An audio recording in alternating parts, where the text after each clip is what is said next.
Welcome students on e English learning. आज हम summarise करेंगे the chapter the last lesson written by Alphonse Daudet. Alphonse Daudet एक famous French story writer थे, एक novelist थे।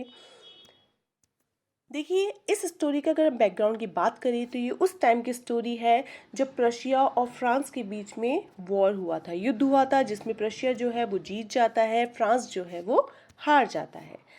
अब जो प्रशिया है वो 3 पार्ट से मिलकर बना है, जर्मनी से, पार्ट्स ऑफ ऑस्ट्रिया से एंड पोलैंड से। क्योंकि अब प्रशिया जीत गया है और फ्रांस हार गया है, इसलिए बर्लिन से ये ऑर्डर आते हैं कि फ्रांस के 2 डिस्ट्रिक्ट हैं, एल्सेस एंड लॉरेन, इनमें जो है वो फ्रेंच भाषा नहीं पढ़ाई जाएगी, इनमें केवल जर्मन लैंग्वेज जो है वो पढ़ाई जाएगी। ठीक है, तो इससे हमारी 2 थीम उभर के आती है इस चैप्टर की जो थीम की बात करें तो 2 थीम है इस चैप्टर की, कि जो कॉमन पीपल है उनकी लाइफ पे, उनकी मेंटल हेल्थ पे क्या इफेक्ट पड़ता है, किसका, वॉर का, युद्ध का। और एक हमारी जो मदर टंग है, हमारी भाषा है, उसको खोने का क्या दुख होता है या फिर उसकी क्या इम्पोर्टेंस होती है हमारी लाइफ में, वो हम इस चैप्टर के थ्रू पढ़ेंगे। देखिए, अब जैसे स्टोरी शुरू होती है तो हम देखते हैं कि जो फ्रांस है, जो कि one of the main character है स्टोरी का, वो स्कूल जा रहा होता है। वो स्कूल के लिए पहले ही लेट हो चुका है और वो अनइंटरेस्टेड है स्कूल जाने में। उसे लगता है, वो यूजलेस लगता है कि मैं स्कूल जा ही क्यों रहा हूँ, क्योंकि बाहर जब इतना अच्छा मौसम है, बर्ड्स आर चिपरिंग, की चिड़िया चहचहा रही है, प्रशियन सोल्जर्स जो है वो मार्च कर रहे हैं, तो मैं स्कूल क्यों जा रहा हूँ। और उसने जो मिस्टर हैमिल कौन, उसका फ्रेंच टीचर, तो उसने क्या किया था, फ्रेंड्स को होमवर्क दिया था कि पार्टिसिपल्स रीड करके आने हैं, लेकिन उसने पार्टिसिपल्स में नहीं पढ़े हैं अभी तक। ठीक है, इसलिए वो क्या था, बहुत ज़्यादा इंटरेस्टेड फील कर रहा था जाने में, लेकिन अब उसके पास कोई ऑप्शन नहीं है, उसे स्कूल जाना ही है। ठीक है, तो इसलिए वो जल्दी जल्दी जो है वो स्कूल जाने लगता है। और जैसे ही वो क्या करता है, स्कूल में जाते हुए टाउन हॉल के सामने से गुजरता है, तो वहाँ पे एक बुलेटिन बोर्ड लगा हुआ है। उस बुलेटिन बोर्ड के आगे बहुत सारी भीड़ इकट्ठा है और उस बुलेटिन बोर्ड पे कुछ पढ़ रही है। अब फ्रांस को बहुत ज़्यादा इच्छा थी कि वो देखे कि लोग जो है वो क्या पढ़ रहे हैं, क्योंकि उसको पता था हम अभी तक जितनी भी बैड न्यूज़ मिलती है वो सब इस बुलेटिन बोर्ड्स के थ्रू ही मिलती है। इसलिए उसे पढ़ना था कि उस बुलेटिन बोर्ड पे क्या लिखा हुआ है, लेकिन वो स्कूल के लिए पहले ही बहुत लेट हो चुका था, वो तो रुक नहीं सकता। इसलिए क्या करता है, वो जल्दी जल्दी जो है वो स्कूल के लिए बढ़ता है आगे। तो अचानक से एक आदमी है, वो उस पर कमेंट पास करता है कि इतनी हड़बड़ाहट मत करो, इतनी जल्दबाजी मत करो, तुम स्कूल पहुंच जाओगे, अभी तो तुम्हारे पास क्या है, बहुत सारा टाइम है। तो इस तरीके से वो कमेंट पास करता है। अब फ्रेंड्स जो है वो जल्दी जल्दी आगे बढ़ता है और उसे लगता है कि मिस्टर हैमिल जो है वो उसे ज़रूर डांटेंगे। अब जैसे ही वो स्कूल पहुंचता है तो यूजुअली क्या होता है, यूजुअली जो स्कूल है वो बहुत ज़्यादा, उसमें हसल बसल होता है, बच्चे इधर से उधर भागते हैं, टेबल्स चेयर्स की आवाज़ होती है क्लासरूम में, जो स्ट्रीट तक आवाज़ आती है। और बहुत ज़्यादा शोरगुल होता है, और इसी शोरगुल का वो फ़ायदा उठाकर जब वो लेट आता है तो वो क्लास में पहुंच जाता है और उसको डांट भी नहीं पड़ती है, क्योंकि कोई उसे नोटिस ही नहीं करता है। लेकिन आज तो स्कूल बहुत ज़्यादा शांत है, तो वो सोचता है कि आज तो कोई बच्चे इधर से उधर भी नहीं भाग रहे हैं, कोई टेबल चेयर्स की आवाज़ नहीं है, आज तो मुझे डांट ज़रूर पड़ेगी, क्योंकि वो मुझे, सर टीचर जो है वो मुझे नोटिस कर लेंगे। अब वो जैसे तैसे जो है वो क्या करता है, क्लास में पहुंचता है और देखता है कि सब बच्चे बहुत शांति से अपनी टेबल पे बैठे हुए हैं, और जो मिस्टर हैमिल है वो अपनी आयरन रॉड लेकर जो है वो इधर उधर टहल रहे हैं। अब जैसे ही वो क्लास में एंटर होता है तो मिस्टर हैमिल जो है वो बोलते हैं कि फ्रांस, जल्दी से आओ, अपनी सीट पर बैठ जाओ, अच्छा है तुम आ गए, क्योंकि हम तुम्हारे बिना ही चैप्टर शुरू करने वाले थे। अब फ्रांस जो है वो अपनी सीट पर जाकर बैठ जाता है। उसके अंदर एक एम्ब्रेसमेंट होती है कि आज वो लेट आया और सबने उसे क्या किया, नोटिस किया। तो जब वो इस एम्ब्रेसमेंट से बाहर निकलता है तभी वो नोटिस करता है आसपास क्लास में कि आज क्लास भी कुछ बदली बदली नज़र आ रही है। सभी बच्चे साइलेंट बैठे हुए हैं, साथ ही में जो बैक बेंच है जो हमेशा खाली रहती है, वो आज विलेजर्स वहाँ पे बैठे हुए हैं। ठीक है, और आज मिस्टर हैमिल भी कुछ अलग लग रहे हैं, उन्होंने भी काफ़ी अच्छे कपड़े पहने हुए हैं, जैसे कि फ्रिल शर्ट है, उसके ऊपर ग्रीन कोट है, ऊपर ब्लैक कलर की सिल्क एम्ब्रॉयडरी कैप है जो कि वो कब पहनते हैं यूजुअली, जब प्राइज डिस्ट्रीब्यूशन फंक्शन होता है स्कूल में कोई, या फिर कोई इंस्पेक्शन के लिए आता है। लेकिन आज तो दोनों में से ऐसा कुछ भी नहीं है। तो ये सब चीज़ें वो नोटिस करता है और उसके दिमाग में ये सब चीज़ें चलती रहती है। इतने में ही जो मिस्टर हैमिल है वो ये अनाउंस करते हैं क्लास में कि बच्चों, आज जो है वो लास्ट लेसन है जो मैं तुम्हें यहाँ पे दूंगा। ठीक है, आई शेल गिव यू, जो मैं तुम्हें यहाँ पे दूंगा वो लास्ट लेसन है। क्योंकि बर्लिन से ये ऑर्डर आए हैं कि स्कूल्स में केवल क्या पढ़ाए जाएंगे, फ्रांस के एल्सेस और लॉरेन के स्कूल्स में केवल और केवल जर्मन भाषा पढ़ाई जाएगी। और कल जो है तुम्हारा नया जर्मन टीचर आ जाएगा और ये आज मेरा लास्ट लेसन है। अब ये सुनकर क्या होता है, जो फ्रांस है वो बहुत ज़्यादा शॉक्ड हो जाता है। अब देखिए, ये जो शब्द है मिस्टर हैमिल के, ये फ्रांस के लिए बोलता है कि these words are like thunderclap for me, कि ये मेरे लिए बहुत ज़्यादा शॉकिंग है। क्योंकि अभी तक जितनी भी जो बुक्स थी, जो अभी अभी तक उसको अपनी लैंग्वेज भी नहीं आती थी, और जितनी भी बुक्स थी, बैग्स थे, स्कूल बैग, वो उसको बोझा लगता था, एक बर्डन लगता था कि वो क्यों पढ़े उनको, वो पढ़ना नहीं चाहता था। लेकिन जिन्हें वो अभी तक पढ़ना नहीं चाहता था, अब उसे नहीं पढ़नी पड़ेंगी, उसके लिए बहुत दुख हुआ उसे अचानक से। और वही बुक्स उसे अपनी ओल्ड फ्रेंड्स की तरह लगने लगी, जिनके वो गिव अप नहीं करना चाहता था, जिनको वो छोड़ना नहीं चाहता था। ठीक है, इसलिए बहुत ज़्यादा उसके लिए शॉकिंग था ये सब। और वो जितनी भी आज उसके साथ चीज़ें हुई बाहर या स्कूल के अंदर, जितनी भी अनयूजुअल थिंग्स उसके साथ उसको देखने को मिली, अब उन सब चीज़ों को वो इस चीज़ से क्या करने लगा, लिंक करने लगा। अब फ्रांस सोचता है कि इसलिए आज बुलेटिन बोर्ड के आगे जो है वो इतनी भीड़ लगी हुई थी, क्योंकि उस पर ज़रूर यही न्यूज़ होगी कि जर्मन भाषा जो है अब पढ़ाई जाएगी, अब फ्रेंच भाषा नहीं पढ़ाई जाएगी।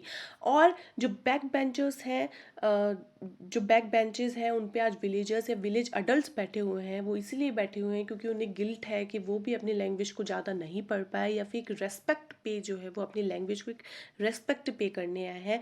साथ ही मिस्टर हैमिल को रेस्पेक्ट पे करने आए हैं, जिन्होंने 40 ईयर्स की इतनी फेथफुल सर्विस दी है, 40 ईयर्स तक अपनी भाषा को पढ़ाया है। और साथ ही साथ बात करें मिस्टर हैमिल की, तो मिस्टर हैमिल जो है वो आज इतने अच्छे कपड़े इसलिए पहन के आए हैं क्योंकि वो दिखाना चाहते हैं कि वो अपनी लैंग्वेज को कितना प्यार करते हैं। वो अपनी लैंग्वेज को रिस्पेक्ट पे करने के लिए, या फिर अपनी लैंग्वेज के प्रति अपना अटैचमेंट शो करने के लिए वो आज ये कपड़े पहन के आए हैं। तो ये सब बातें फ्रेंड्स के दिमाग में घूम रही होती है, जितने में अचानक से जो मिस्टर हैमिल है वो फ्रेंड्स का नाम लेते हैं और खड़ा करते हैं उसे, बोल क्योंकि अब जो है पार्टिसिपल रिसाइड करने की बारी आ गई है, किसकी, फ्रांस की। तो उसे वो खड़ा करते हैं।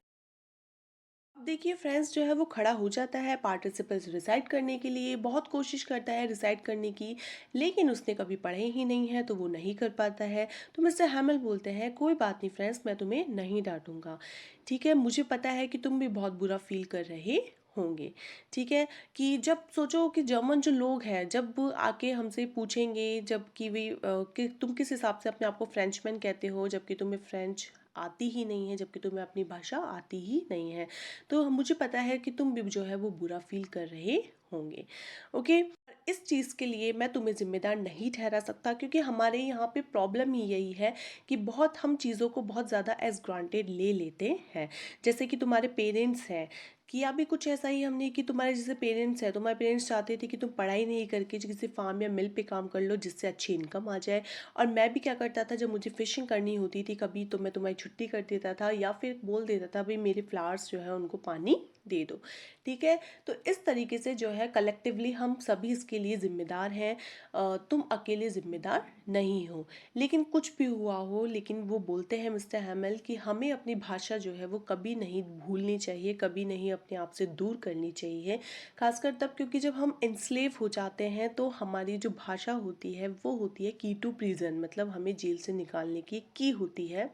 कैसे, कि जब हम एंस्लेव हो जाते हैं और सामने वाले को जब हमारी भाषा नहीं आती है, तो हम अपनी भाषा में क्या करते हैं, कम्युनिकेट करके कोई प्लान बना के उस प्रिजन से या जेल से बाहर निकल सकते हैं। इसलिए हमें अपनी भाषा से कभी भी दूर नहीं होना चाहिए। ठीक है, तो मिस्टर हैमिल बोलते हैं कि जो फ्रेंच लैंग्वेज है वैसे वो दुनिया की सबसे ज़्यादा ब्यूटीफुल, डिसेंट एंड बहुत लॉजिकल लैंग्वेज है, तो हमें अपनी लैंग्वेज जो है वो नहीं भूलनी चाहिए। अब मिस्टर हैमिल जो है वो ग्रामर पढ़ाने लग जाते हैं, ग्रामर के चैप्टर पढ़ाने लग जाते हैं और फ्रांस को लगता है कि दुनिया का सबसे अच्छा, मतलब आज मिस्टर हैमिल सबसे अच्छा पढ़ा रहे हैं और वो शायद आज जितना वो जानते हैं अपनी लैंग्वेज का, उतना साफ सब कुछ जो है वो डिलीवर करना चाहते हैं क्लास में, क्योंकि आज ये लास्ट लेसन है। ओके, तो मिस्टर हैमिल बोलते हैं कि ये रीडिंग सेक्शन चल रहा है और फिर उसके बाद हम क्या करेंगे, राइटिंग सेक्शन शुरू करेंगे। अब मिस्टर हैमिल जो है उस दिन सभी के लिए नोटबुक्स लाए होते हैं, मतलब नोटबुक्स लाए हैं सभी के लिए। रेड कलर की नोटबुक है जिस पर लिखा हुआ है एल्सिस फ्रांस। ठीक है, सभी को नोटबुक दी जाती है, ऐसा लगता है कोई फ्लैग हो। सभी बहुत खुश होते हैं नोटबुक को लेकर और उस पर सब लिखना स्टार्ट करते हैं। पूरी क्लास में बिल्कुल पिन ड्रॉप साइलेंस होती है, केवल आवाज़ आती है तो वो पेंसिल या पेन घिसने की, स्क्रैच करने की आवाज़ जो है वो आती है। अब अचानक से जो फ्रेंड्स है वो क्या करता है, नोटिस करता है विंडो पे एक पिजन जो है वो ग्विंग कर रहा है, मतलब आवाज़ कर रहा है। तो वो उसको देखकर सोचता है कि जर्मन लोग अब इससे भी क्या करवाएंगे, जर्मन लैंग्वेज में गाना गवाएंगे। ठीक है, तो यहाँ पे जो वो पिजन है वो फ्रीडम का सिंबल करता है, फ्रीडम को रिप्रेजेंट करता है। वो फ्रीडम जो कि अब लॉरेन या एल्सिस के लोगों के पास नहीं है, क्योंकि उनसे अपनी भाषा जो है वो छीन ली गई है। और ये चीज़ जो है वो जानवरों या फिर बर्ड्स के साथ कोई नहीं कर सकता, मतलब उनकी फ्रीडम कोई नहीं छीन सकता। तो ये यहाँ पे क्या प्रेजेंट करता है, फ्रीडम सिंबल प्रेजेंट करता है। ठीक है, अब जो वो मिस्टर हैमिल को नोटिस करता है फ्रांस अचानक से कि मिस्टर हैमिल को आज कितना दुख हो रहा होगा कि उन्होंने ये स्कूल बना रखी है, जगह बना रखी है जहाँ पे मतलब इससे बहुत ज़्यादा अटैचमेंट है उनकी लाइफ में, बहुत ज़्यादा इंपॉर्टेंस है इस जगह की, इस लैंग्वेज की। कितना दुख हो रहा होगा इनको। ठीक है, ये बाहर जो गार्डन है जो जिस पे इनकी जो वाइन्स हैं या जो ट्रीज़ हैं काफ़ी बड़े हो गए हैं, टॉलर हो गए हैं, बढ़ गए हैं, जो बेंचेस है वो काफ़ी स्मूथ हो चुकी है और बाकी सब सेम सेम है। ठीक है, तो इस तरीके से चीज़ें फ्रांस जो है वो नोटिस करता है। ठीक है, अब मिस्टर हैमिल जो है उसको उनको ऊपर से आवाज़ आती है कि वे सिस्टर जो है वो उनका सारा सामान पैक कर रही है। तो उनको ये सुनकर नीचे बहुत दुख होता है, क्योंकि उनको पता है कि अब उन्हें ये जगह जो है वो छोड़ना है इस जगह को। तो इस चीज़ को लेकर मिस्टर हैमिल को बहुत दुख होता है। ये अब देखिए, राइटिंग छोड़ के सभी जो है वो डिसाइड करना शुरू करते हैं, क्योंकि हिस्ट्री का चैप्टर शुरू हो गया है। ठीक है, तो जब बच्चे हो चाहे बड़े हों, विलेजर्स हो, सभी क्या करते हैं, रिसाइड करना स्टार्ट करते हैं। अब वो इतने ज़्यादा ओवरवेल्म्ड हो जाते हैं रिसाइड करते करते कि उनकी आवाज़ जो है वो ब्रेक हो जाती है, एक फ़नी साउंड में क्रिएट हो जाती है, बदल जाती है, फ़नी साउंड से आने लगती है। तो उन्हें इस बात को देखकर ऐसा करता है कि हंसने का भी मन करता है, लेकिन उन्हें रोना भी आता है कि उन्हें गिल्ट भी होता है कि किस तरीके से उन्होंने अभी तक अपनी लैंग्वेज जो है वो सीखी नहीं है, अभी तक अपनी लैंग्वेज को एज ग्रांटेड लिया, और आज जो है वो उन्हें डिसाइड करते हुए इतने ओवरलैम्ड हो गए हैं कि उन्हें इस गिल्ट का जो है वो एहसास हो रहा है, रियलाइजेशन हो रहा है। ठीक है, तो इस तरीके से फ्रेंच बताता है कि ये था मेरा लास्ट लेसन जो फ्रेंच का था। ठीक है, अब चर्च क्लॉक जो है वो स्ट्राइक करता है 12 o'clock, मतलब जो स्कूल है वो डिसमिस होने का समय आ जाता है, क्लास डिसमिस होने का समय आ जाता है। तो मिस्टर हैमिल जो है वो कुछ बोल नहीं पाते हैं, क्योंकि बहुत ज़्यादा ओवरवेल्म्ड होते हैं, बहुत ज़्यादा दुखी होते हैं। तो वो केवल बोर्ड की तरफ मुड़ते हैं और वहाँ पे लिखते हैं वी विल लव फ्रेंड्स। ठीक है, जिसका मतलब होता है लॉन्ग लिव फ्रांस। ठीक है, और इसको लिखकर बोर्ड की तरफ लिखकर एक जेस्चर देते हैं, जिसका मतलब होता है कि मतलब अब तुम जा सकते हो, तुम्हारा लेसन जो है वो कंप्लीट हो गया है। ठीक है, वो बोलते हैं कि स्कूल डिसमिस हो गया है, अब तुम जा सकते हो। और इस तरीके से जो फ्रेंड्स है उसको बहुत ज़्यादा दुख होता है, मतलब कि काश वो क्या कर पाता अपनी लैंग्वेज पे, उसको लगता है कि काश वो अपनी लैंग्वेज पे फोकस कर पाता, काश वो फ्रेंच पे फोकस कर पाता। ठीक है, तो इस तरीके से हमारा जो चैप्टर है द लास्ट लेसन ये फिनिश होता है। एक बोलते हैं कि नॉस्टैल्जिक एंड है इसका, एक दुख भरा एंड है, जिसमें जो लोग हैं वो अपनी मातृभाषा खो देते हैं, अपनी ही भाषा को वो खो देते हैं और उस चीज़ का गिल्ट या दुख जो है वो उन्हें रहता है। तो हमें इस लेसन में दिखाया जाता है कि किस तरीके से वॉर का इम्पैक्ट पड़ता है लोगों के ऊपर, कि उससे वॉर की वजह से उनसे उनकी लैंग्वेज जो है वो भी छीन ली जाती है। ठीक है, तो thank you so much, I hope आपको समझ में आया होगा। एंड प्लीज़ लाइक कीजिए हमारे चैनल को, सब्सक्राइब कीजिए हमारे चैनल को, एंड प्लीज़ आपको अगर अच्छा लगे तो कमेंट कीजिए कमेंट बॉक्स में।